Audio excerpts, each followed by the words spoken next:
Morning, good morning, good morning. Okay.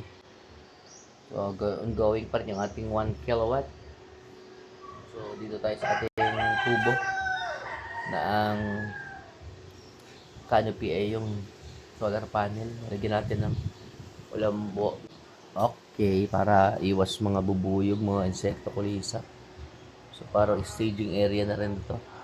Nung una, nagaya na solar pero parang nakakatulog-tulog na rin. Yung sounds na yun, doon ang gagaling. Yan yung mga appliances na pwede. Rice cooker, dispenser, 600 watts na speaker. So yun yung battery natin. 12, 12 volts lang. So, okay, that's all. Thank you. Morning. File copy. Dated March 3, 2026.